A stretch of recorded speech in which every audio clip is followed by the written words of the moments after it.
ఆ వర్తమానానికి ముందుగా మీ అందరికీ ఈ డిసెంబర్ మాస శుభములు, క్రిస్మస్ శుభాకాంక్షలు తెలియపరుస్తున్నాను మీ అందరికీ అడ్వాన్స్గా.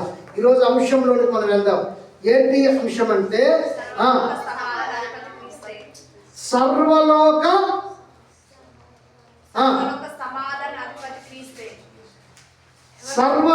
సమాధాన అధిపతి క్రీస్తే. చెప్పండి చెప్పండి. సర్వలోక సమాధాన అధిపతి క్రీస్తే.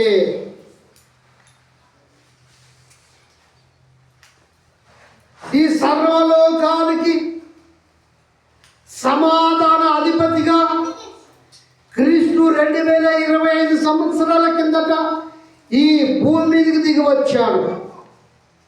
ఒక ఇంటిలో చూసినట్టయితే ఒక తండ్రికి, ఒక కుటుంబానికి, ఒక తండ్రికి 2 పిల్లలు, 3 పిల్లలు, 1 నలుగురు ఉంటారు.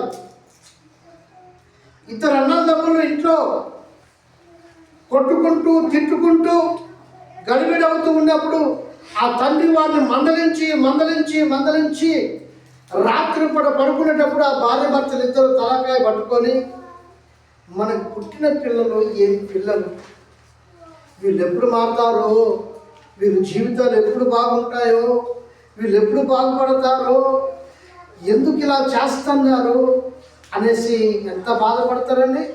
వాళ్ళని సరిచేయటానికి, అన్నదమ్ములు 2 మధ్య సమాధానాన్ని కలగ చేయటానికి ఆ తల్లిదండ్రులకు ఏమవుతుంది?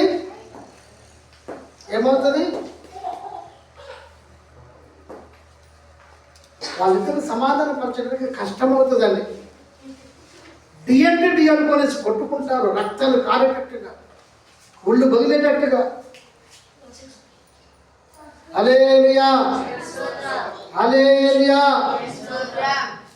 ఇంట్లోకి 4 అక్క చెల్లెలు ఉన్నారంటే వారు కూడా కొట్టుకుంటా ఉంటారు. ఆ పిల్లలు కొట్టుకుంటుంటే ఆ తల్లిదండ్రులు వారికి సమాధానం చెప్పటానికి వారి తలపాలను కాసుకొచ్చి వీళ్ళు తలకాయ బాదుకుంటారు. ఎందుకు నా కడుపులో చెడపుట్టారు మీరు, ఎందుకు ఇలా కొట్టుకుంటున్నారు? తల్లి బిడ్డకి సమాధానం ఉండదు, తండ్రి కొడుకులకు సమాధానం ఉండదు, కుటుంబంలో అందరికీ సమాధానం ఉండదు, ఒకరంటే ఒకరికి పడదు, ఇరుగు పొరుగు వారికి పడదు. ఎక్కడ చూసినా సమాధానం లేకుండా ఉంది. సమాధానపరచడానికి ఎంతో మంది ఈ లోకానికి వచ్చారు, కానీ ఏ దేవి దేవత వలన, ఏ మనుషుల వలన మనుషులకు సమాధానం కలగ చేయడానికి ఎవరి వల్ల కాదు. సమాధానం ఎందుకు ఉండదని చెప్పండి. సమాధానం ఎందుకు ఉండదు చెప్పండి. అన్నదమ్ములకు మధ్య, తల్లిదండ్రులకు మధ్య, తల్లికి బిడ్డకు మధ్య, దేశానికి మధ్య, మనిషికి మధ్య సమాధానం ఉండకపోవడానికి గల కారణం ఏంటి చెప్పాలి. గొడవ అయితేనే కదా సమాధానం తప్పిపోయేది.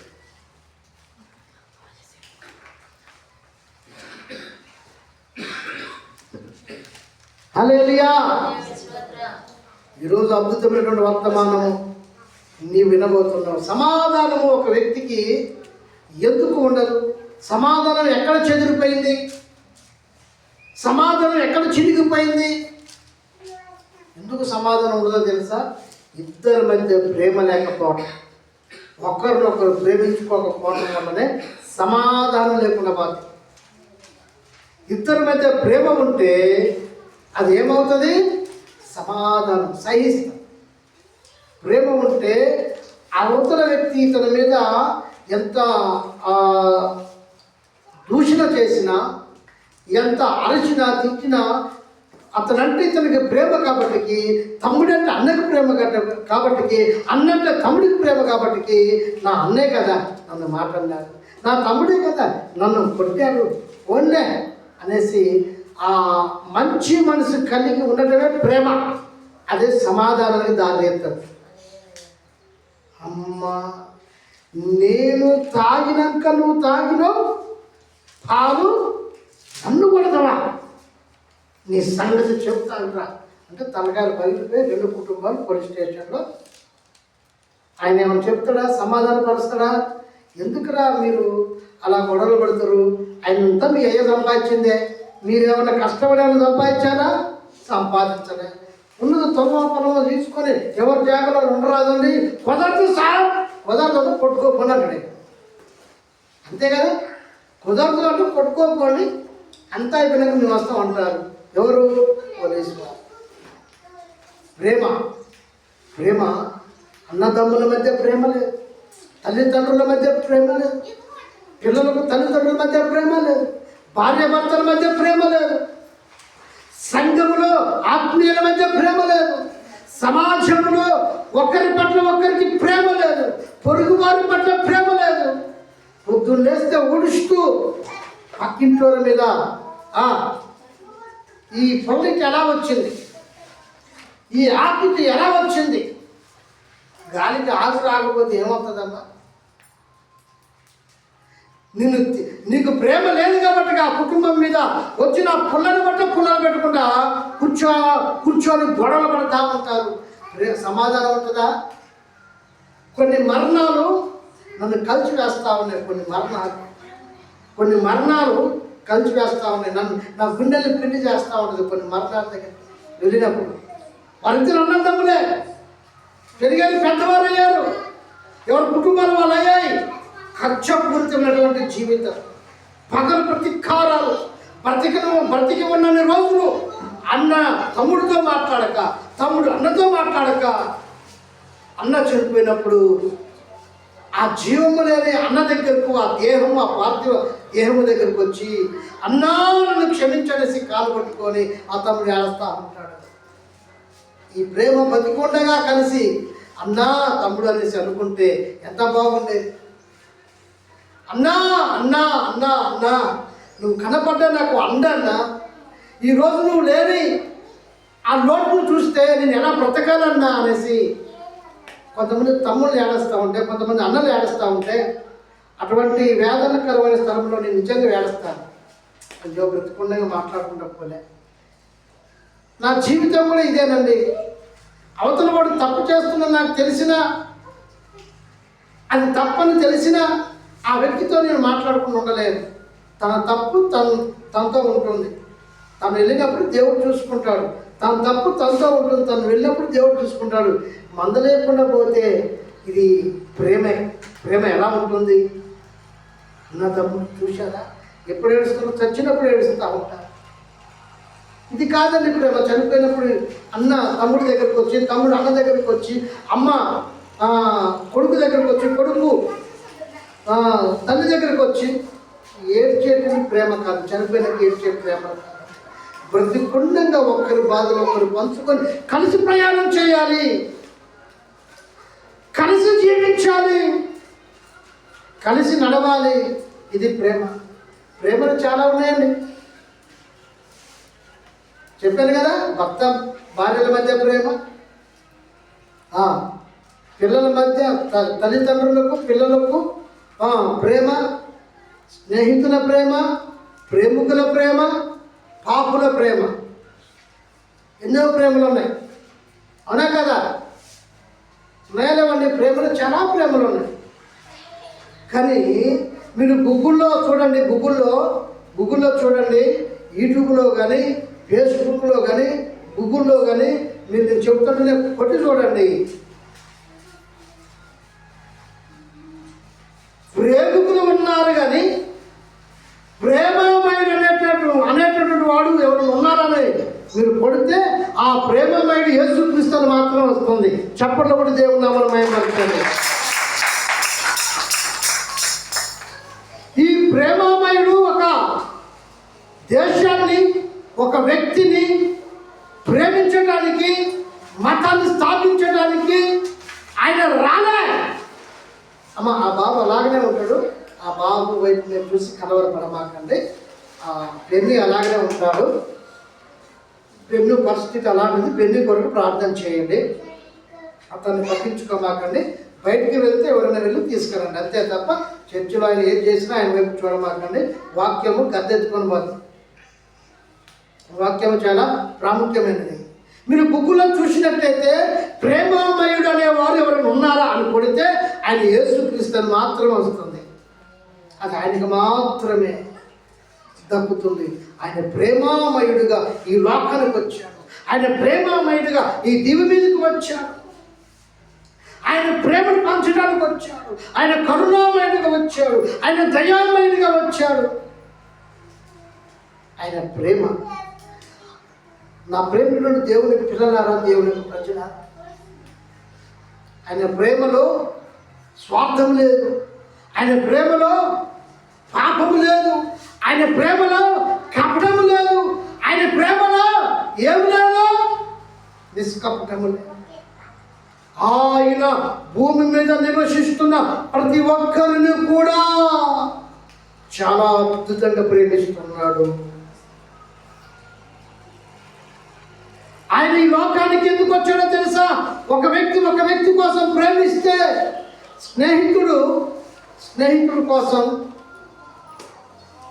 స్నేహితుడు లేడనా, స్నేహితుడు చనిపోయాడనో, తన స్నేహితుడు బ్రతకడం వేస్ట్ అనేసి ఒక స్నేహితుడి కోసం చనిపోతాడేమో. కానీ ఈ భూమి మీద ప్రేమ లేని కుటుంబంలో ప్రేమను పంచడానికి, సమాధానం లేని కుటుంబంలో సమాధానం కలగ చేయడానికి, సర్వోన్నతమైనటువంటి స్థలంలో నివసిస్తున్నటువంటి ఆ దేవాది దేవుడు ఈ దీవి మీదకి ఆయన దిగి వచ్చి ఆయన ఈ లోకములో ఆయన ప్రేమను చాటు చెబుతున్నాడు. హల్లెలూయా. మలాకీ గ్రంథంలో ఒక చక్కటి మాట ఉంది, చూడండి. మలాకీ గ్రంథం 2వ అధ్యాయము 10వ వచనం. ఒక్క దేవుడే మనలను సృష్టింపలేదా? అలా ఉండగా మనము ఒక్కరి ఎడల ఒకరము ద్రోహము చేయు.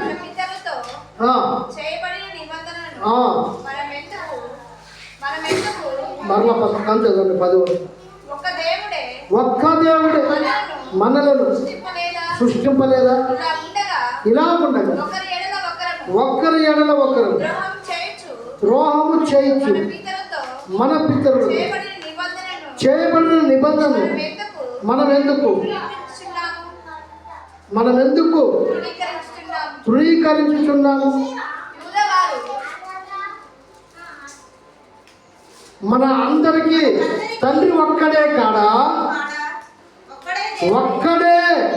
ఒక్క దేవుడే మనల్ని సృష్టింపలేదా? ఇది చదవాల్సింది. మనందరికీ తండ్రి ఒక్కడే, ఒక్క దేవుడే మనల్ని సృష్టింపలేదా?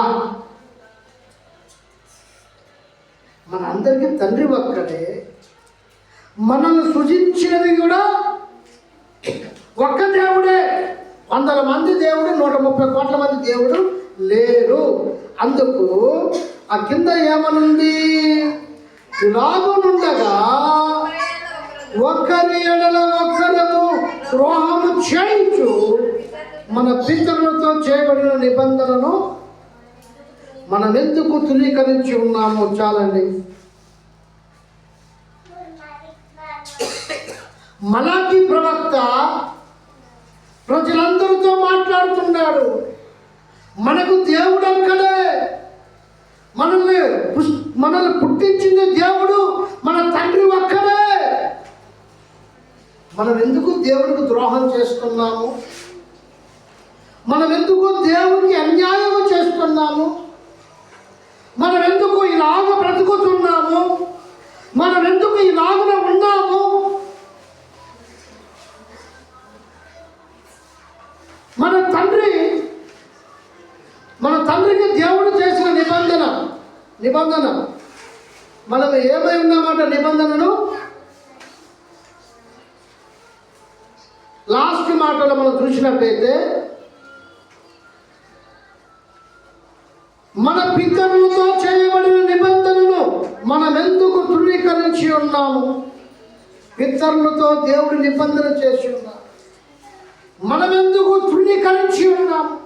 మనం ఎందుకు పోగొట్టుకున్నాము అనేసి నా ప్రేమైనటువంటి దేవుని పిల్లల దేవుని మనకు దేవుడు ఒక్కడే, మన తండ్రి ఒక్కడే, ఆయనే మనల్ని పుట్టించాడు. అమ్మా వింటున్నారా? అర్థమవుతుందా?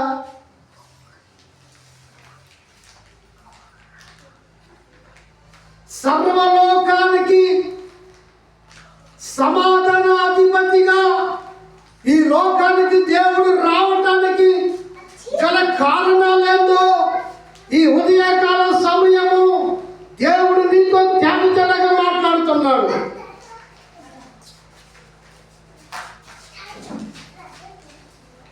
మలాకి అంటున్నాడు, మనల్ని పుట్టించిన తండ్రి ఒక్కడే. మనం ఒక తల్లి పిల్లలు, ఒక తండ్రి పిల్లలు. మనం ఎందుకు నిబంధనలు మీరిపోయాము, మనం ఎందుకు ద్రోహం చేస్తున్నాము అనేసి మలాకి ఇశ్రాయేలీయులతో మాట్లాడుతున్నాడు. ఇశ్రాయేలీయుల భక్తులతో, యూదులతో మాట్లాడుతున్నాడు. ఈరోజు నీతో కూడా మాట్లాడుతున్నాడు. ఆయన నిన్ను దర్శిస్తున్నాడు. నా ప్రియమైన దేవుని పిల్లలారా, దేవుని ప్రజలారా, మనిషి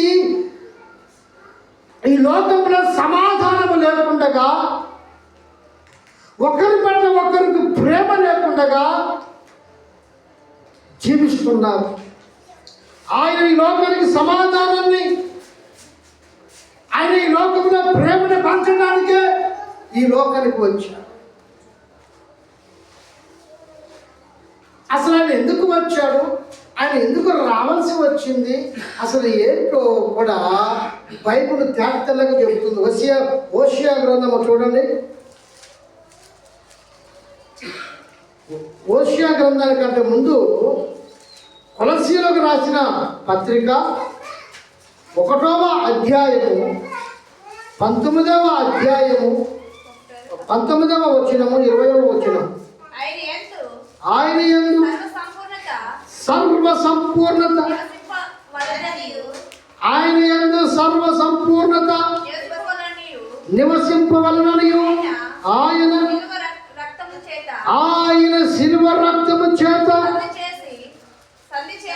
ఆయన శిలువ రక్తము చేత సంధి చేసి, ఆయన ద్వారా సమస్తము భూలోకమందు ఉన్నవైనయు పరలోకమందు ఉన్నవైనయు వాటన్నిటిని ఆయన ద్వారా తనతో సమాధానపరచుకొనవలెననియు తండ్రి అయిష్టమాయను. అమ్మా, అయిష్టం కాదు, అభిష్టమాయను. అభిష్టమాయను, అయిష్టం కాదండి, అభిష్టం అంటే బాగా ఇష్టమైంది.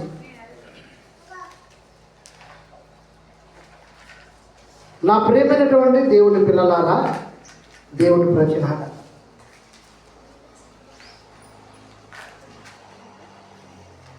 ఈ కొలసీలకు రాసిన పత్రికలో అపోస్తలుడైనటువంటి పౌలు గారు కొలసీలో ఉన్నటువంటి సంఘానికి, సమాజానికి ఆయన ఒక లేఖ రాశాడు, ఒక ఉత్తరం రాశాడు, వారికి ఒక బోధ చేస్తున్నాడు. ఏంటంటే 19వ వచనములో ఆయన యందు సర్వ సంపూర్ణత, ఆయన యందు సర్వ సంపూర్ణత నివసించున్నట్టుగా. చెప్పండి చెప్పండి, ఆయన యందు ఏంటి? సర్వ సంపూర్ణత నివసించినట్టుగా. చెప్పాలా చెప్పాలా చెప్పాలా? ఆయన యందు సర్వ సంపూర్ణత నివసించున్నట్లు శిలువ రక్తమును బట్టి ఆయన ద్వారా సమస్తము ఏది నాన్న చదువుతానరా, గురుగుతానరా? చదవండి, గట్టి చదవండి. ఆయన యందు సర్వ సంపూర్ణత నివసింపవలననియు ఆయన శిలువ రక్తము చేత సంధి. చాలండి, ఇక్కడ మన చదువుతున్న అక్కడే ఆగండి. ఈ లోకములో ఆయన ఎందుకు సర్వ సమాధాన అధిపతిగా ఉన్నాడో తెలుసునా? ఈ లోకములో ఏ కుటుంబానికి సమాధానం లేకుండా ఉందో, ఏ దేశంలో సమాధానం లేకుండా ప్రేమ లేకుండా ఉందో ఆ కుటుంబమునికి, ఆ దేశాలకు ఆయన శిలువ రక్తము చేత సంధి చేశాడు. హల్లెలూయా. అసలు నేనెవరు? అసలు నేనెవరు? మనమందరం ఎందుకు ఇక్కడ కూడుకున్నాం? శిలువ రక్తము చేత మనం సంధి చేయబడ్డాం కాబట్టి ఇక్కడ కూడుకున్నామండి. అవునంటారా కాదంటారా? అమ్మ మీ మాట్లాడబడట్లేదు. ఆ ట్రాక్టర్ శబ్దం నాకు బాగా వినపడుతుంది. అవునంటారా కాదంటారా? ఏ రక్తం? మిమ్మల్ని కన్న మీ తండ్రి రక్తమా, మీ అమ్మ రక్తమా, మీ ఇంట్లో రోజు ఎప్పుడో ఒకసారి కోసుకుంటున్న కోడి రక్తమా, మేక రక్తమా, ఏదైనా పశువుల రక్తమా? ఏ రక్తం మీకు సంధి చేసింది? శిలువ రక్తం. ఎవరు ఆ శిలువలో రక్తం కార్చిందంటే నజరేయుడైన యేసుక్రీస్తు ప్రభువు వారు 2025 సంవత్సరాల కిందట ఆ గొల్గొతా కొండ మీద మనందరికి సమాధానం కలగాలని, మన కుటుంబాలలో ప్రేమ ఉండాలని ఆయన శిలువలో రక్తం కార్చి మనందరికి సమాధానం ఇచ్చాడు. అందుకే ఆయన సర్వలోక సమాధాన అధిపతిగా ఈ లోకములో ఉన్నాడు. చెప్పండి కొన్ని దేవుని నామమున మహిమపరచండి. హల్లెలూయా. అసలు మనిషికి దేవునికి ఎక్కడ గొడవ వచ్చింది? మనిషికి ఎక్కడ గొడవ వస్తుంది? ఇది మనకు తెలియాలి. దేవునికి మనిషికి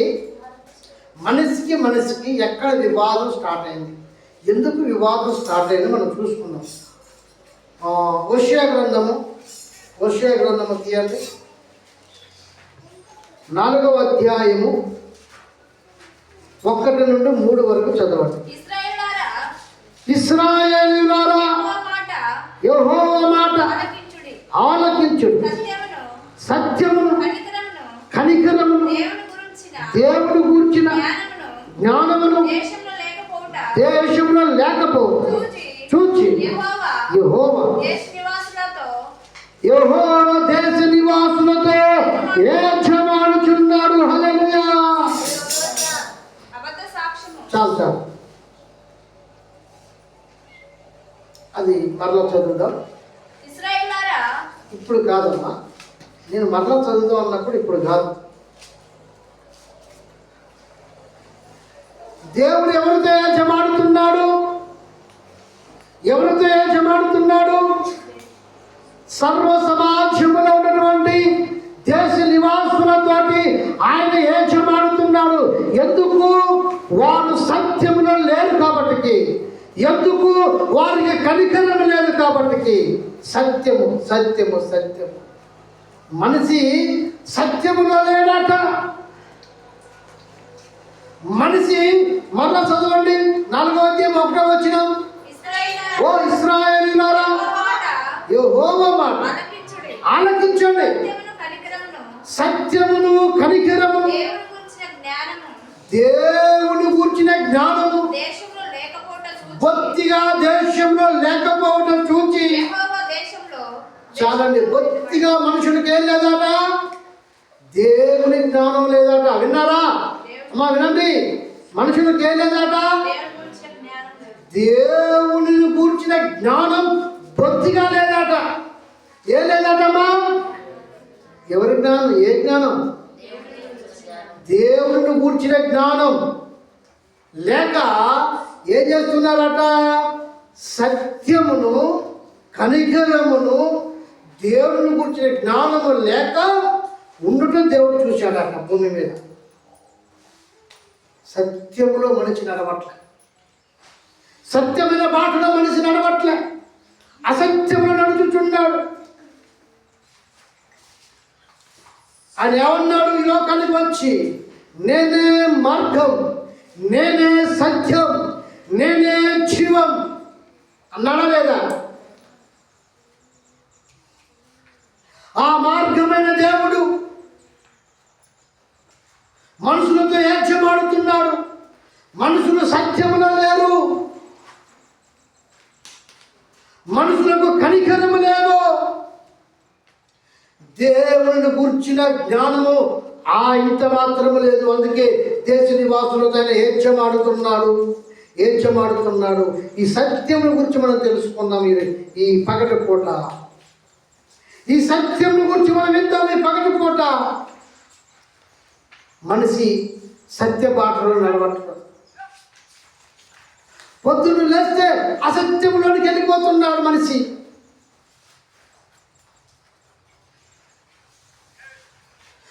అబద్ధాలు ఆడుతున్నాడు. చూడండి, ఏడ్చమాడుతున్నాడు. కింద ఏం చేస్తున్నాడు? అబద్ధ సాక్ష్యము పలుకుటయు, అబద్ధమాడుటయు, హత్య చేయుటయు, దొంగలించుటయు, వ్యభిచారించుటయు వారికి వాడుకైందంట. అమ్మా, మనిషికి ఏమైందంట? ఏం వాడుకైందంట? అబద్ధమాడటం వాడుకైంది, హత్య చేయటం వాడుకైంది, దొంగతనం చేయటం వాడుకైంది, వ్యభిచారించడం వాడుకైంది. ఒక మనిషికి ఏది అలవాటుగా ఉండాలి? వాడుక అంటే అలవాటు కదండి. వాడుక అంటే అలవాటే కదా. ఒక మనిషికి ఏది అలవాటు కావాలి చెప్పండి? ఏం అలవాటు కావాలి చెప్పండి అండి?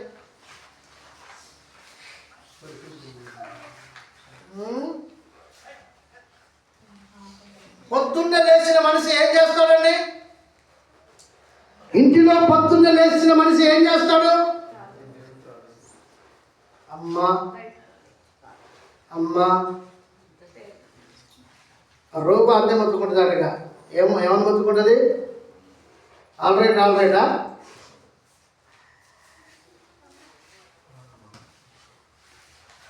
అమ్మ, పొద్దున్నే లేచి మనిషి ఏం చేస్తాడో చెప్పండి. ఆ మనిషి కాదు, అసలు నువ్వేం చేస్తున్నావు చెప్పు. మనిషి ఏం చేస్తాడో నీకేనా చేస్తుంది, కానీ నువ్వేం చేస్తున్నావు నువ్వు చెప్పు. నిజంగా చేస్తున్నావు ఆ ప్రార్థన? మనిషి నిజంగా ఏం చేస్తాడో, దేనికి అలవాటు పడ్డాడో చెప్తానే. మనిషి ఉదయకాలంలో లేచి ఏం చేస్తాడంటే బ్రష్ చేస్తాడు, పన్ను తోముతాడు. పన్ను తోమటం ఆయనకు అలవాటు అయిపోయింది. రోజు పొద్దున్న లేచి ఏం చేస్తాడు? పన్ను తోముతాడు. పన్ను తోమిన తర్వాత ఏం చేస్తాడు? అంత గ్లాస్ తెచ్చుకుంటాడు. అంత గ్లాస్ తెచ్చుకొని అందులో బిస్కెట్, మిక్చరు ఏదో ఒకటి ఉండాలి, స్నాక్స్ అంత తీసుకుంటాడు. అది కొద్దిగా తక్కువైందంటే ఏ ఇడ్లీనో, వడనో, దోశనో, పూరినో, లేకపోతే సద్దనమో తింటాడు. అవునంటారా కాదంటారా? మధ్యాహ్నం ఏం చేస్తాడు? మళ్ళీ ఆకలి తింటాడు. రాత్రి అయితే ఏం చేస్తాడు? ఆకలి తింటాడు. తిన్నాక ఏం చేస్తాడు? నిద్ర వస్తుంది, పడుకుంటాడు. ఇది మనిషికి అలవాటు అయిపోయింది. ఎవరు వద్దన్నా కాదన్నా మనిషి చేసేది ఇది. ఇవి కాకుండా మనిషికి ఇది అలవాటు అయిపోయిందంట. అబద్ధాలు ఆడటం అలవాటు అయిపోయిందంట, వ్యభిచరించడం అలవాటు అయిపోయిందంట, దొంగతనం చేయడం అలవాటు అయిపోయిందంట, పాపం చేయడం అలవాటు అయిపోయిందంట, అబద్ధ సాక్ష్యం చెప్పడం అలవాటు అయిపోయిందంట, నరహత్య చేయడం అలవాటు అయిపోయిందంట, ద్వేషం అలవాటు అయిపోయిందంట, క్రోధం అలవాటు అయిపోయిందంట, కోపం అలవాటు అయిపోయింది. అలవాటు కావాల్సిన అలవాటు చేసుకోకుండా, అలవాటు కాకూడదని అలవాటు చేసుకొని మనిషి ప్రయాణం చేస్తాడు. ఏం చేస్తానండి? సత్యము కనికరము లేకుండా, దేవుని జ్ఞానం లేకుండా మనిషి తిరుగుతున్నాడు. దేవుని కూర్చిన జ్ఞానం మనిషికి లేకుండా విచ్చలవిడిగా తిరుగుతున్నాడు. సత్యమైనటువంటి నీలో సత్యం ఉన్నదా? ఆయన అన్నాడు. ఆయన ఏమన్నాడు? నాలో పాపం ఉందని ఎవడైనా రుజువు చేయగలడా? ఆయనలో సత్యం ఉంది కనుక నాలో పాపం ఉందని ఎవరైనా రూపించగలరా అని సవాల్ ఇచ్చినాడు. 2025 సంవత్సరాలు అవుతుంది. ఈ రోజు వరకు ఆయనలో పాపం ఉందని తెలిపిన వారు ఒక్కరూ లేరు. ఉన్నారా?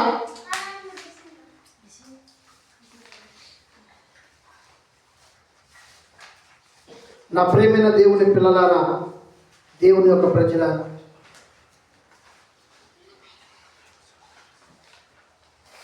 ఈ లోకంలో మనం గమనించినట్టయితే, ఈ లోకంలో మనం చూసినట్టయితే, యేసు ప్రభు ఈ లోకానికి రాకముందు ప్రజలందరూ కూడా సత్యము కనికరము లేకుండా దేవుడిని కూర్చే జ్ఞానము లేకుండా తిరుగుతున్నారు.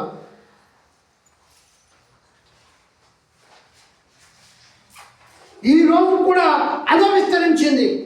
లోకంలో చూసినట్టయితే 9వ తరగతి చదువుతున్నటువంటి పిల్లవాడు ఇంటర్ సెకండ్ ఇయర్ చదువుతున్న ఆమెకు భర్త అయ్యాడు. కొడుకుని కన్నాడు. కొడుకా బిడ్డ? కొడుకు. 9వ తరగతి పిల్లాడు ఇంటర్ సెకండ్ ఇయర్ అమ్మాయికి భర్త అయ్యిండు, కొడుకుని కన్నాడు. దేనికి అలవాటు పడిపోయింది లోకం. నిన్న చూశారా ఏం జరిగిందో లోకంలో? మన తెలంగాణ రాష్ట్రంలో ప్రేమించి పెళ్లి చేసుకున్నారు, 7 నెలలు అవుతుంది. సద్దన్నం వండి పెడతామని అనేసి ఆ భార్యను తన కర్ర తీసుకొని తలకాయ మీద సితగా బాగాడు, చచ్చి ఊరుకున్నాడు. అన్నం వండిన సద్దన్న నా మొగుడు తినడో అని ఉడుకన్నం వండితే భర్త మీద ప్రేమతో అన్నం వండుతో అనేసి సద్దన్నం కాడ కొట్టి తలకాయ నుంచు చేసి చంపబడేశాడు భార్య. ఇది సత్యమా? ఇది జ్ఞానమా? ఇది కనికరమా? దైవ పిల్లలారా, దేవుని ప్రజలారా, ఏమైపోతుంది సమాజం? పాపం అనే వాహనం ఎక్కుతుంది. పాపం అనే వాహనం ఎక్కుతుంది ఈ దినాలు. దేవుని నమ్ముకున్నా ఉంటాం, దేవుని సన్నిధికి వెళ్తూ ఉంటాం, కానీ పాపం అనే అలవాటు మానుకోలేకపోతున్నాం. ఇతరులు శపించే అలవాటు మానుకోలేకపోతున్నారు. ఇతరుల మీద ఇతరుల మీద అబద్ధ సాక్ష్యం చెప్పడం మానుకోలేకపోతున్నారు. నోరు తెలిస్తే అబద్ధం, మాట్లాడితే అబద్ధం. దేవుడు మనిషికి ఎందుకో అన్నీ 2 పెట్టి నోరు మాత్రం ఒకటి పెట్టాడండి. చెవులు 2, కన్ను 2, మెదడు 2, ముక్కు నాసిక రంధ్రాలు 2, కిడ్నీలు 2, గుండె 1, నోరు 1, చేతులు 2, కాళ్ళు 2 పెట్టాడు. మనిషి కనుక ఈ నోటితో పాటు వెనకాల కూడా ఇంకొక నోరు ఇచ్చినట్టయితే ఇంకెలా ఉండేదో ఈ ప్రపంచాన్ని చూడండి. అసలు ఒక్క నోరుతోటి తట్టుకోలేకపోతున్నారు. ఏందమ్మా సౌండ్? నరకం అంటే ఏందో మీకు తెలుసా? నరకాన్ని ఎప్పుడైనా చూసారా? నరకం కాకుండా పరలోకాన్ని ఎప్పుడైనా చూసారా? పరలోకం నరకం మీకు చూస్తారా? ఏందయ్య గారు మీరు పోక మమ్మల్ని తీసుకొని పోతారా మీరు అంటారా? మీకు చూపిస్తా. మీకు చూపించాలా? చూస్తారా?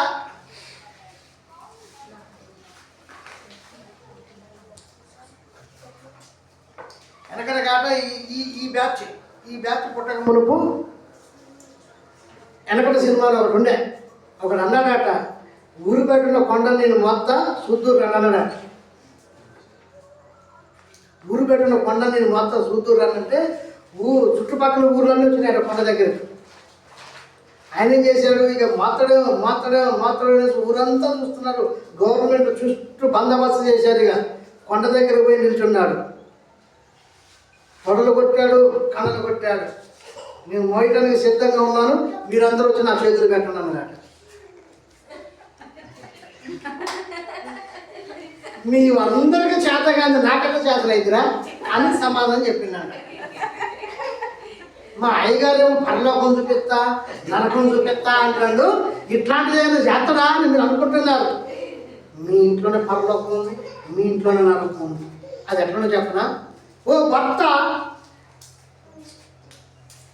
ఒక భార్యకు, ఒక స్త్రీకి, ఒక భర్తగా ఉన్నటువంటి ఒక భర్త నువ్వు ఇంటికి పోయిన తర్వాత కారణం లేకుండా నీవు ఒకే ఒక్క చెంప దెబ్బ నీ భార్యను కొట్టు, నరకం ఏందో చూపిస్తుంది. హల్లెలూయా, అవునా కాదా? నరకం ఏందో చూపిస్తుంది. ఆ స్త్రీని నువ్వు ముట్టావంటే నీ ఇంటిలో నరకం అనే వాతావరణం కనబడుతుంది. గిన్నెలు పగిలిపోతాయి, ఎక్కడెక్కడ స్ట్రక్ అయిపోతాయి, అందరి కడుపులు మాడుతూ ఉంటాయి. నరకం. నేను ఎందుకు కొట్టిన మా అమ్మగా మాయగా దండ పెడతా, మరి ఎన్నడూ కొట్టననేసి నువ్వు కాళ్ళు కొట్టుకో, ఏదని కొట్టుకో. నరకం. ఒక స్త్రీని టచ్ చేస్తే చాలు నరకం ఎందుకు కనబడుతుంది. ఓ భర్త, నువ్వు పరలోకం చూడాలంటే ఇంటికి వెళ్ళగానే గొడ్డుగారు ఉంది తినయ్యా అని నీ భార్య అన్నది అనుకో, ఏం పర్లేదు, ఓ సూపర్ గొడ్డుగారం తినక చాలా రోజులు అయిందనేసి నువ్వు అన్నం పెట్టుకో, ఉకో నీకు గొడ్డుగారంతో పెడతానా నీకు ఉండు అనేసి 100 రూపాయలు 200 నీకు ఇచ్చి చికెన్ తేపా, మటన్ తెచ్చుకోపా, ఫ్రెష్గా ఉండి పెడతా. ఇది పరలోకం. పరలోకం అండి. ఒక ఇంటిలో నరకం, పరలోకం మనకు డెమోగా కనపడుతుంది. డెమోగా ఏంటంటే డెమో తెలుసా అండి? ఈ ఫోన్ కొనడానికి పోయినప్పుడు ఈ ఫోన్ లాగానే అచ్చు ఫోన్ లాగా ఉండేటట్టుగా డెమో ఫోన్ చూపిస్తే నేను ఇట్లా ఇట్లా అంటున్నది కదలటలే మెదట. ఇంట్లో ఈ ఫోన్ కదలటదంటే సార్ అది డెమో ఫోన్. డెమో అంటే ఏంది నాకు తెలియదు. డెమో అంటే డమ్మీ ఫోను, షాంపూ అట్లా చూపిస్తారు, ఇట్లా ఉంటుంది అనేసి నమ్మూన. దానికి ఏముండదు, ఛార్జింగ్ ఎక్కదు, ఛార్జింగ్ దిగదు, ఎప్పుడు అట్లే ఉంటుంది అది. హల్లెలూయా. పరలోకం నరకం మనకు ఇంట్లోనే కనపడుతుంది. ఓకే నా ప్రేమ దేవుని బిడ్డలారా, పాపం అనే వాహనం ఎక్కుతుంది. మనిషి సత్యంలో లేడు, మనిషి కనికరంలో లేడు. తండ్రిని మరచి దేవుని యొక్క జ్ఞానాన్ని తెలుసుకోక, దేవుని యొక్క జ్ఞానాన్ని సంపాదించుకోకుండా, దైవిక జ్ఞానాన్ని గురించి ఆలోచించక ఈ సమాజంలో మనిషి లోకాన్ని అడ్డుపెట్టుకొని లోక అలవాటులకు, లోకంలో జరుగుతున్నటువంటి అది రేటు మీద వేసుకున్నట్టు చూడుకున్నాను సామ్యాన్ని.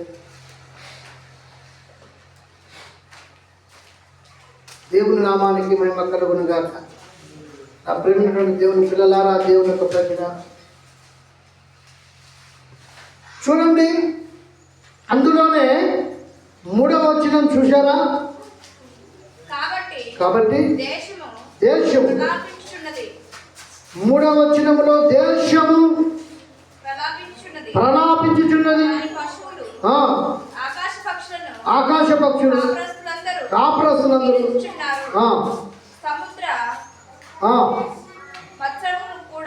సముద్ర మత్స్యములు కూడా గతించుకోచున్నవి. ఒక్కడు మరొకరితో వాదించును. ఒకడితో వాదించడం ప్రయోజనము లేదు. ఒక్కడు గద్దించినను కార్యము కాకపోవు. నీ జనులు యాజకునితో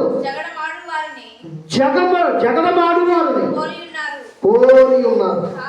కాబట్టి పగలు నువ్వు పగలు తురుదువు, రాత్రి నీతో కూడా ప్రవక్త తూడు. చాలండి, చాలు. ఇక్కడ ఎలా ఉందంటే, సత్యము కనికరమును లేక అబద్ధ సాక్ష్యమును పలుకుతూ వ్యభిచారించుచు రకరకాల పాపాలకు అలవాటు పడిపోయారు. మనిషికి ఏం అలవాటు కావాలి? మనిషికి ఏం అలవాటు కావాలి? దైవికమైన జ్ఞానం అలవాటు కావాలి. మనిషి తినడం, త్రాగడం ఈ ఎట్టనేత అలవాటుగా ఉన్నాయో మనిషి వీటికంటే ఎక్కువగా చూద్దాం. మనిషి ఈరోజు ఎలా ఉన్నాడంటే, అన్నానైనా మానేస్తున్నాడు కానీ పాపాన్ని మానట్లే. ఆహారాన్ని మానేస్తుంది కానీ పాపాన్ని ఆహారంగా మలుచుకున్నాడట. పాపాన్ని ఆహారంగా మలుచుకున్నాడట. అదే అధ్యాయంలో 8వ వచనం చూడండి. ఈ మనుషులు పాపాన్ని ఎలా మలుచుకున్నారు? ఆహారంగా మలుచుకున్నారట. నా జనులు పాపములు ఆహారము. చాలు. ఈ మనుషులు ఏం చేసుకున్నారట? పాపాన్ని అట ఆహారముగా చేసుకున్నారట. పాపాన్ని అధికమైన పాపము చేయాలని పాపాన్ని ఆహారంగా మార్చుకున్నారట. అది దేవుడు చూచాడు. అది దేవుడు చూచాడు. జనులు పాపాన్ని ఆహారంగా మార్చుకోవడం దేవుడు చూశాడు. ఈ జనులు పాపం చేయడం దేవుడు చూచాడు. ఈ జనులు పాపంలో ప్రవేశించడం దేవుడు చూచాడు. నా ప్రేమైనటువంటి దైవ పిల్లలారా, ఆ దేవుడి ప్రజలారా, ఈ ఉదయకాల సమయంలో దేవుడిని దర్శిస్తున్నాడు. పాపం బహు ఘోరమైనది, పాపం బహు క్రూరమైనది, పాపం నిన్ను పరలోకానికి నడిపించదు, పాపం నిన్ను పరిశుద్ధత వైపు నడిపించదు, పాపం నిన్ను ప్రశాంతమైన వాతావరణానికి నిన్ను నడిపించదు, దేవుడితో నివాసం ఉండడానికి నిన్ను నడిపించదు. అన్నిటిని కూడా నువ్వేం చేయాలి తెలుసా? ఆ పాపానికి దూరంగా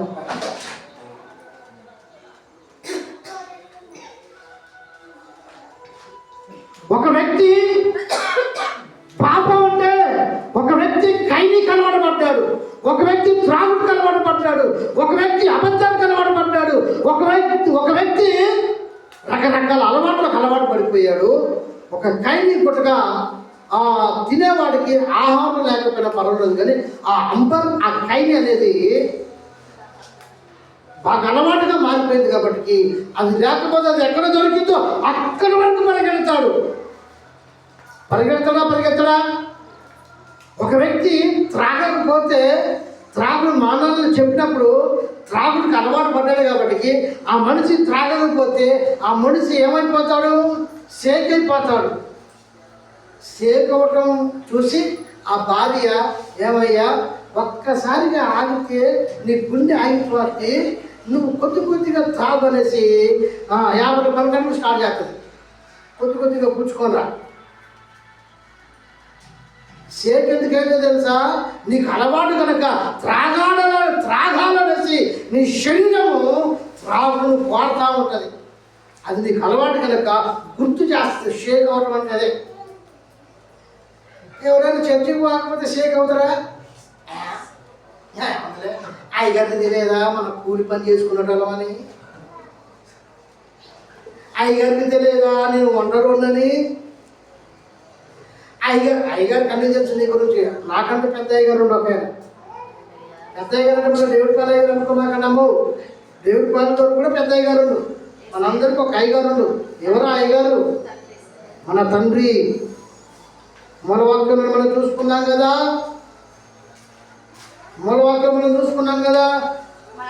మనందరికీ తండ్రి ఒక్కడే, మనందరికీ దేవుడు ఒక్కడే, మనల్ని పుట్టించిన దేవుడు ఒక్కడే. రకరకాల దేవుళ్ళు లేరు. చాలా మంది అంటా ఉంటారు నాకు అందరూ అభిమానమేనండి. శుక్రవారం మసీదుకి పోతా, ఆదివారం చర్చికి పోతా, మంగళవారం గుడికి పోతా. నాకు అమ్మా లోకపరంగా మన కన్న తండ్రి ఉండొచ్చు, కానీ మనుషులందరికీ కన్న తండ్రి ఒక్కడే. ఆయన తండ్రి అయిన దేవుడు. హల్లెలూయా. మనిషి గుటకాకు, మనిషి రకరకాల అలవాట్లకు, పాపానికి, సినిమాలకు, ఫోన్కు, ఫేస్బుక్కి, ఇన్స్టాగ్రామ్లకు, ఏమంటుంది డ్రామా, ఇన్స్టాగ్రామేనా, చాలా ఉన్నాయి. ఇంట్లో తల్లిదండ్రులు చదువుకోని వాళ్ళు లేకపోతే ఆ ఇన్స్టాగ్రామ్ ఓపెన్ చేసి అనేకులతో, ఫ్రెండ్స్ తోటి రకరకాల పిచ్చి షాట్లు చేసి, పిచ్చి మెసేజ్లు పెట్టి, హల్లెలూయా. నా ప్రేమ దేవుడిలా ఎంత పాపం చేస్తున్నారు మనిషి. ఈ పాపిష్టులకు సమాధానం కలుగు చేయాలని ఒక మాట చెప్తున్నాను, మిమ్మల్ని అడుగుతున్నాను. మనిషి బట్టలు కుట్టించుకోవాలి, మనిషి బట్టలు చినిగిపోయారంటే ఎక్కడికి వెళ్తాడు? ఏందమ్మా? రైలు బండి కాడిగా? ఎక్కడికి? అమ్మ మీకు తెలియదా బట్టలు ఎవరు పెడతారా? మరి గట్టిగా చెప్పండి. అన్నం తినాలే? ఉపవాసం కాదు, నేను మిమ్మల్ని కష్టపెడతాను. నువ్వు వచ్చేవాళ్ళని తినరండి. మనిషి బట్టలు చినిగితే ఎక్కడికి వెళ్తాడు? మనిషి చెప్పులు ఊడిపోతే చెప్పులు తెగిపోతే ఎక్కడికి వెళ్తాడు? చెప్పులు కుట్టే వాడి దగ్గరికి వెళ్తాడు. అసలు మనిషే పాడైపోతే ఎక్కడికి వెళ్ళాలి? మనిషిని సృష్టించినటువంటి తండ్రి దగ్గరికి వెళ్ళాలి. కానీ మనిషి అంటలేదే, పాడైపోయిన పర్వాలేదు అనేసి. రాత్రి ఒక కోడి కోసాడు, మా ఇంటి పక్క ఆయన వచ్చాడు. అలా చేయాలా మృదా చేయాలన్నాడు. సంఘస్థులు ఇస్తే కోయినైనా ఫోన్ చేసి కోడి కోపడానికి మనిషిని పిలిపించాడు. ఆ మనిషి వస్తా ఒక్కరు రాక తోడు తెచ్చుకున్నాడు. గేటే అని నాకు అర్థం కాలేదు. కోడి కోయడానికి గేట్ ఎత్తుకోను. గేటే అన్నాడు. మరి ఆయన సంగతి ఆయనకి వెళ్ళక నేను అమ్మగారికి చూస్తున్నా ఉన్నాం. గొంతులో నీళ్ళు పోసిండు, కత్తినట్టు కోసిండు, సగం కోసిండు. అది పూర్తిగా పోయలేదు దక్కింది. ఆడ ఏమి అది లేదు చుట్టుతాను.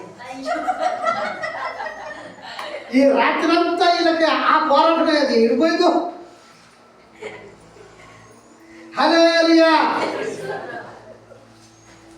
అరే నువ్వు బాగున్నావురంటే నువ్వు బాగున్నావు, నువ్వు దూరంటే నువ్వు దూరం. అరే నువ్వు చక్కగా పోయినది కానీ వదిలిపెట్టిన నాకే వచ్చిందారా అని వాళ్ళిద్దరు కాసేపు పడవ. హల్లెలూయా. దేవునికి స్తోత్రం కలుగును గాక. దేవుని నామానికి మహిమ కలుగును గాక. నా ప్రియమైన దేవుని బిడ్డలారా, దేవుని యొక్క ప్రజలారా, దేవాది దేవుడు ఈ లోకములో పాపములో శాపములో బ్రతుకుతున్నటువంటి వారు, పాపాన్ని విడిచిపెట్టగా జీవిస్తున్న వారిని ఆయన పరిశుద్ధులను తీసుకురావడం కోసము దేవుడే మానవుడై లోకానికి వచ్చాడు. ఆయన రాక సర్వలోకానికి సమాధానాధిపతిగా వచ్చి ఈ నేటికి 2020 సంవత్సరాల నుంచి ఆయన పుట్టుకునే జ్ఞాపకం చేసుకుంటూ ప్రపంచమంతటా కూడా పండగ వాతావరణం ఏర్పడుతుంది. హల్లెలూయా. హల్లెలూయా. ప్రేమైన దేవుని పిల్లలారా, దేవుని యొక్క ప్రజలారా, మన జీవితాలు ఎలా ఉన్నాయి? దేవుని నమ్ముకున్నావా? దేవుడు మనల్ని నమ్మాడా? మన తండ్రి పరమందు ఉన్నాడు. మనకు ఒక్కడే తండ్రి, ఒక్క దేవుడు మనల్ని సృజించాడు. భూమి మీద ఉన్న ప్రతి మనిషిని ఒక్క దేవుడు సృజించాడు. నీ అలవాట్లు మార్చుకో, ఈ లోక అలవాట్లను మార్చుకో, ఈ లోక పద్ధతులను మార్చుకో. నువ్వు క్రిస్మస్ వాతావరణంలో ఉన్నావు. నువ్వు క్రిస్మస్ ప్రార్థన, నువ్వు క్రిస్మస్ జరుపుకునే సందర్భం నీకున్నది కాబట్టి నీవైనా నేనైనా ఈ లైవ్ ద్వారా ఇస్తున్నటువంటి బిడ్డలందరూ కూడా దేనిలో ఉండాలి తెలుసా? పరిశుద్ధతలో ఉండాలి. పాపాన్ని విడిచిపెట్టాలి. లోకరక్షకుడిని మనం నమ్మాలి. లోకనాథుని మనం చూడాలి. హల్లెలూయా. హల్లెలూయా. నా ప్రియమైనటువంటి దేవుని పిల్లలారా, దేవుని యొక్క ప్రజలారా, యెషయా గ్రంథం 11వ అధ్యాయము 9వ వచనం చూడండి. యెషయా గ్రంథము 11వ అధ్యాయము 9వ వచనం.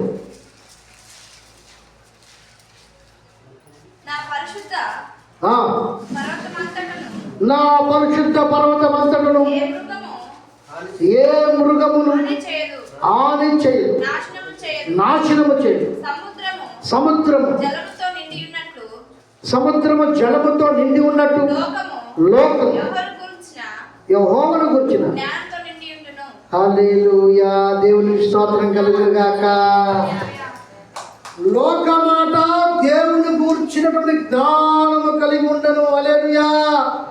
ఈ జ్ఞానము మనుషులకు ఎప్పుడు వచ్చిందంటే 2025 సంవత్సరాల కిందట ఈ దీవు మీదకి దేవుడే మానవుడే దిగి వచ్చిన తర్వాత మనిషి జ్ఞానం సంపాదించుకున్నాడు. ఎవరి వలన? యేసు రక్తం క్రిందకు వచ్చిన వాళ్ళు. హల్లెలూయా. ఏ మృగము కూడా మీకు హాని చేయదు. ఏ మృగము కూడా మీ మీద దాడి చేయదు. ఎందుకో తెలుసునా? ఈ లోకమంతటా దేవుని గురించిన జ్ఞానం చూడండి. నా పరిశుద్ధ పర్వతమంతటను ఏ మృగము ఏ మృగము హాని చేయదు, నాశనము చేయదు. సముద్రము జలముతో నిండి ఉన్నట్టు లోకము చాలండి. లోకము ఎవరు వచ్చిన జ్ఞానముతో నిండి ఉన్నదంటే ఈ లోకానికి ఒకరు వచ్చారు. అయితే నా ప్రేమైనటువంటి దేవుని పిల్లలారా, దేవుని యొక్క ప్రజల, ఈ లోకమంతా పాపముతో ఉన్నదనేసి ఎవరు నా నిమిత్తము ఆ మనుషుల కొరకు ఏ మనిషి అయినా కూడా పాపమనే రక్తముతో పాపము ముద్దతో శాపముతో ఉన్నారు. ఆ మనిషి పరిశుద్ధంలో రావాలంటే పరిశుద్ధమైన రక్తం కావాలి. ఏ మనిషిలో రక్తం లేదంట, ఎవరిని పోసిన పాపమే ఉందంట. కింటాల పుట్ల రకరకాల పాపం.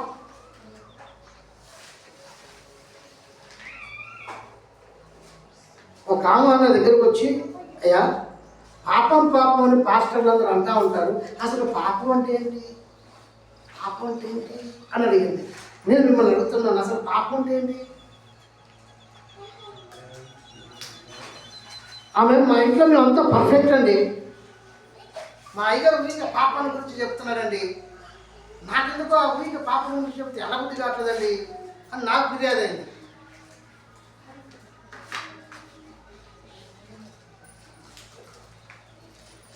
మీరేమనుకుంటున్నారు? సరే, మీరు ఏమనుకుంటున్నారో మీది తర్వాత సంగతి. కానీ దేవుడు ఏం చెప్తున్నాడో నేను చెప్తాను. పాపం అంటే ఏంటో చెప్తామా? నువ్వు ఏ సంఘానికి వెళ్తావు అలా, నీకు ఎంతమంది పిల్లలు అలా, అంతే కదా. నిన్న చర్చికి వెళ్ళారు మీరంతా, వెళ్ళామయ్యా, కానీ మా పెద్దవాళ్ళు రాలే, ఇక నిద్ర లేవలే, అందుకే మేము వదిలిపెట్టిపోయినాం. అదే పాపం. మీ వాడు లేవకపోవడమే పాపం, నువ్వు చర్చకు రాకపోవడమే పాపం. అంతేనంటవయ్యా? సర్లే, మా అయ్యగారు మంచిగా చెప్పాను. ఎల్లో పాపం అంటే అదే, దేవుని జ్ఞానం లేకపోవడమే పాపం. దేవుని సన్నిధికి వెళ్ళాలి అనుకున్నప్పుడు నువ్వు పెద్దల కాలంలో లేచి, ఊర్లో ఎవరు లేకపోతే నువ్వే ముందు లేవాలి. మీ ఇంట్లో పండగ వాతావరణం ఏర్పడాలి. క్రిస్మస్ రోజు అప్పుడే 4 గంటలకు లేచి మా అయ్యగారు 5 గంటలకు రమ్మన్నాడని గబా గబా ఆరాటం పోరాటం చేసేది అంత ఒట్టిదే. నువ్వు నాన్న క్రైస్తవుడా? నిజమైన క్రైస్తవుడా, రేయి మొదలు జామును తిరిగి లేవాలి ప్రతిరోజు. ఆదివారం వచ్చిందంటే పెందల కాడనే నీ పని పాటలు తీర్చుకోవాలి. 3 గంటలకే లేవాలి, ప్రార్థన చేయాలి, పనులు ఏమైనా ఉంటే పైన పనులు తీర్చుకోవాలి. చర్చిలో ముందుగా నేను ఎందుకు ఉండకూడదు? ఇది దైవిక జ్ఞానం. ఆ పోదాలే, అయ్యగారు 10 గంటలకు వస్తాను, నేను 11 గంటలకు పోదాలే.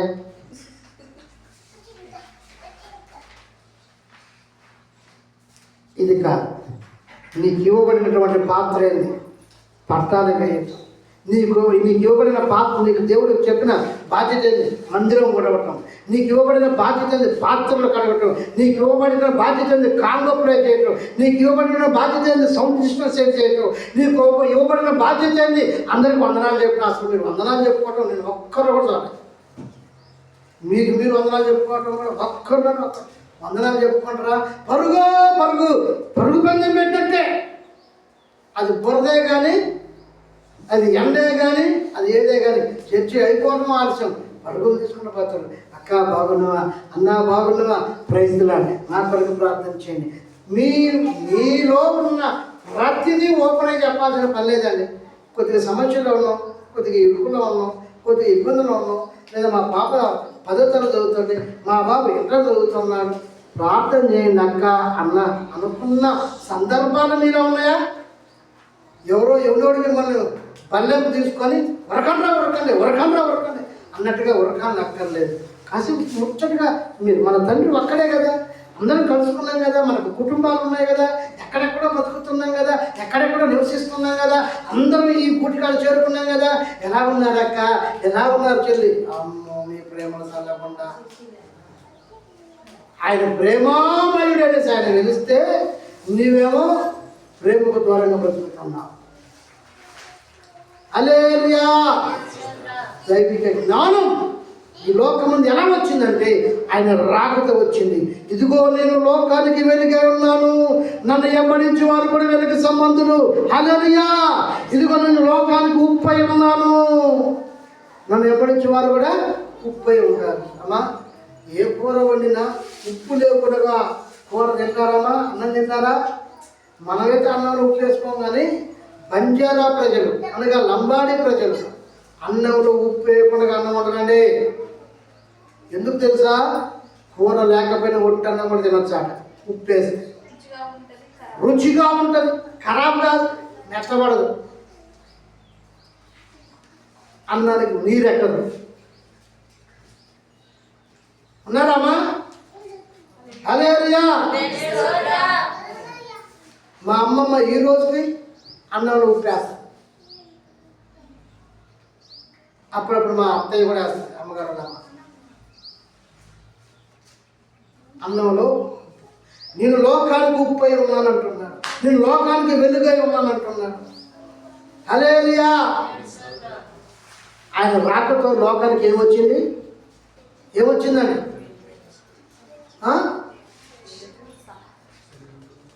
సమాధానం వచ్చింది. మూడవదిగా హల్లెలూయా. అయితే ఆయన ఉన్నాడు, తండ్రి ఇదిగో లోకంలో మనుషులంతా పాపముతో నిండి ఉన్నారు. ఆ పాపం కొట్టివేయబడాలి అంటే పరిశుద్ధుడు రక్తం చెందించాలి. భూమి మీద ఎవరిని చూసినా పాపంతో ఉన్నారు. ఆయన బాధపడుతున్నప్పుడు ఆయన కుమారుని పిలిచాడు. ఎవరిని పిలిచాడు? ఆయన కుమారుని పిలిచి, ఇదిగో నేను ప్రేమిస్తున్న ప్రజల కొరకు, నేను ప్రేమిస్తున్నా కాదు, నేను కన్నా నా ప్రజల కొరకు నువ్వు మరణించడానికి వెళ్తావా? ఎవరిగాడమ్మా? ఏమన్నాడమ్మా? తండ్రి కుమారుని పిలిచి అన్నాడు, నేను కన్న నా పిల్లలు భూమి మీద ఉన్నారు, వారి కోసం రక్తం కార్చడానికి చనిపోవడానికి నువ్వు వెళ్తావా? అయ్యా, ఆ ప్రజల కొరకు నేను రక్తం కార్చడానికి, ప్రాణం ఫలంగా పెట్టడానికి, నేను త్యాగం చేయడానికి నేను వెళ్తాను, నన్ను పంపన్నాడట దేవుడు. హల్లెలూయా. మనుషులందరూ పరిశుద్ధతలో ఉండటం కోసం తన కొడుకుని మరణానికి అప్పగించాడు దేవుడు. హల్లెలూయా. అదే ఆయనకి ఇష్టమైంది అన్నాడు కదా. కొలసీ పత్రికలో చూడండి, కొలసీ పత్రికలో 20:1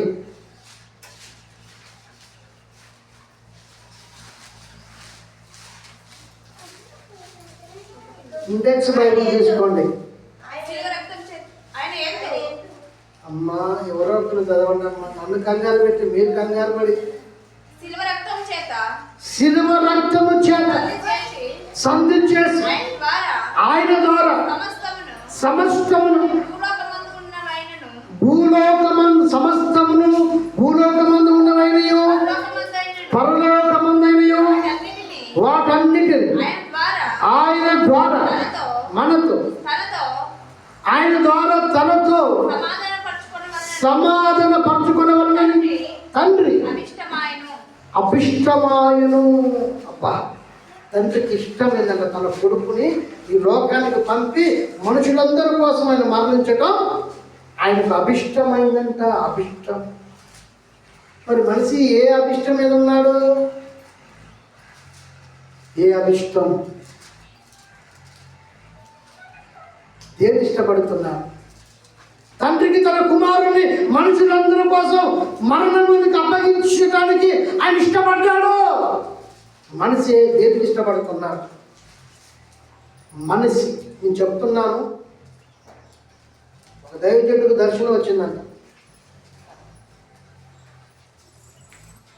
ఏం దర్శనం అంటే, పరలోకంలో చాలామంది లేరట, చాలా తక్కువ మంది ఉన్నారు.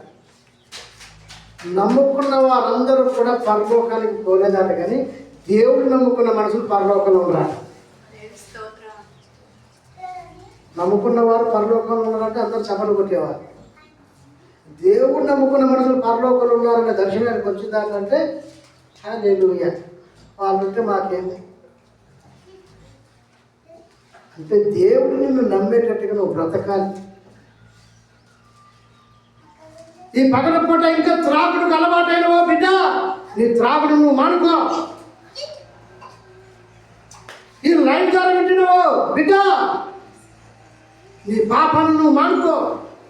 పరలోకం అంతా ఖాళీగా ఉన్నాడు, తను నింపాలన్నది తన తండ్రి ఆశ. అందుకే కుమారుని లోకాన్ని పంపించాడు. అందుకే ఈ యొక్క డిసెంబర్ మాసంలో క్రిస్మస్ వాతావరణం మనం అందరం కూడా జరుపుకుంటున్నాము. ఈ పండగ ఒక భారతదేశానికే కాదండి, ఈ పండుగ ప్రపంచంలో 200 దేశాలకు ఈ పండగ వాతావరణము వెలువడుతుంది, సంబరాలు చేస్తూ ఉన్నారు. ఒక పండగ, ఒక బర్త్డే, ఒక బర్త్డే ఒక్కరే చేసుకుంటారు, ఇంటివారు చేసుకుంటారు. కానీ యేసయ్య బర్త్డే ప్రపంచమంతా చేస్తున్నారండి. హల్లెలూయా. నేను మిమ్మల్ని అడుగుతున్నాను, బర్త్డే చేసుకునే వారికి బర్త్డే సంతోషంగా చేసుకుంటారా? ఆహసాపలు పడుకుంటారు, అమ్మయ్య అయ్యా అనుకుంటాగా, లేకపోతే బాధతో మొఖం అంతా కూడా ఎలా పెట్టుకొని పోతారా? కేకు ఎట్లా పోతారండి? సంతోషంగా పోతారా? ఆనందంగా పోతారా? ఎందుకు సంతోషం? బర్త్డే బాబుకు సంతోషం ఎందుకు? పుట్టినరోజు సందర్భంగా తల్లిదండ్రులు కొత్త బట్టలు కొనిస్తారు. కొత్త బట్టలు వచ్చినాక సంతోషం. కేకు, అమ్మా ఇంటికి ఒక కేకు, బయటకు ఒక కేకు, బైపాస్లో ఒక కేకు, మొఖానికి ఒక కేకు, తినడానికి ఒక కేకు, రాసుకోవడానికి ఒక కేకు. తినడం కోసం కేక్, అదే మొఖానికి రాసుకోవడం లేదురా. మొఖానికి రాసుకోవడం కాదు, తినడానికి కేకు. ఇంత ప్రమాదం తెలుసా? టిప్స్ తీపిచ్చి అలా ముంచుతో తాకే వాడు ప్రాణం పోతుంది. పుట్టినరోజులోనే ప్రాణం పోతుంది, ఊపిరాడు. ఇలా ఎన్నో మనం చూస్తూ ఉన్నాం. దేనికి సంతోషం? ఇంటిలో బిర్యానీ చేస్తారు, బిర్యానీ లెగ్ పీసులు, సంతోషం. ఈ పుట్టినరోజుకి ఇదంతా చుట్టాలు వచ్చి కొద్దిగా గనులైన వారు అయితే ఫంక్షన్ హాల్ తీసుకొని పుట్టినరోజులు చేస్తున్నారు. ఇప్పుడు అది పెళ్ళి కాదు, మెచ్యూర్ ఫంక్షన్ కాదు, పుట్టినరోజు. ఎక్కడ? ఫంక్షన్ హాల్లో. మళ్ళీ ఇంకో సంతోషం, బహుమతులు, గిఫ్ట్లు, ఉంగరాలు, రింగులు, అన్నీ గిఫ్ట్లు అందులో చైన్ ఇలాగా చేస్తూ ఉంటాయి. అందుకు సంతోషం. మరి నీ పుట్టినరోజుకు నువ్వు ఎంతగానో సంతోషంగా ఉన్నావే, మరి యేసయ్య పుట్టినరోజు వచ్చేటప్పటికల్లా మరి యేసయ్య సంతోషంగా ఉండేటట్టుగా ఉన్నాడా? లోకమంతా పాపంతో నిండి ఉంటే, నేను నమ్ముకున్నానంటూ పాపం బండెక్కుతుంటే, పాపం వాహనం ఎక్కుతుంటే యేసయ్యకి ఎట్లా సంతోషం? సంతోషం అండి, సంతోషం సంతోషం కాదు. యేసయ్య సంతోషంగా ఉండాలంటే నువ్వు సంపూర్ణమైనటువంటి పరిశుద్ధతలోకి రావాలి. నువ్వు వెలుగుతో నింపబడాలి, నువ్వు ఉప్పుగా ఉండాలి, నువ్వు వెలుగుగా ఉండాలి. హల్లెలూయా. ఆ సమాధానకర్త అయిన దేవుడు, సర్వలోక సమాధాన అధిపతిగా నీ ఇంటిలోనికి రావాలి అంటే నువ్వు ప్రేమ కలిగి ఉండాలి. ఒకరి పట్ల ఒకరు సమాధానం కలిగి ఉండాలి. నీ ఇంటికి సమాధానం కలుగ చేయడానికి సమాధానకర్త ఈ లోకానికి వచ్చి ఉన్నాడు. ఇంటి మాటలు మన వినికిడిలో పరిశుద్ధాత్మ దేవుడు నీరు కన్ని ఫలింపునిచ్చును గాక. చిన్న మాట ప్రార్థన, కళ్ళు మూసుకొని తలలో ఉంచండి. దయగలిగిన మా తండ్రి, దయామయుడ, కృప కలిగిన యేసయ్య మీకు స్తోత్రాలు. విన్న ఈ నా మాటలు ప్రభువా, విన్న ఈ మీ మాటలు ప్రభువా నా జీవితంలో నీరు కట్టిన తోట వలె ఉండును గాక. ప్రతి కుటుంబాన్ని మీరు దర్శించండి, ప్రతి కుటుంబానికి సమాధానం తెచ్చండి, ప్రతి కుటుంబానికి నెమ్మది తెచ్చండి, ప్రతి కుటుంబంలో వెలుగు ఉంచండి, ప్రతి కుటుంబంలో ప్రేమ ఉంచండి, ప్రతి కుటుంబంలో సమాధానం ఉంచి మహిమ పొందమని, మరలా వచ్చే ఆదివారం మేమందరం కలుసుకునేలాగున అయ్యా మీరు మమ్మల్ని నడిపించి మహిమ పొందామని యేసు నామములో ప్రార్థిస్తున్నాము తండ్రి. ఆమేన్, ఆమేన్, ఆమేన్. అందరికీ ప్రైజ్ ది లార్డ్ అండి. అందరికీ ప్రైజ్ ది లార్డ్. అందరూ కూర్చోండి.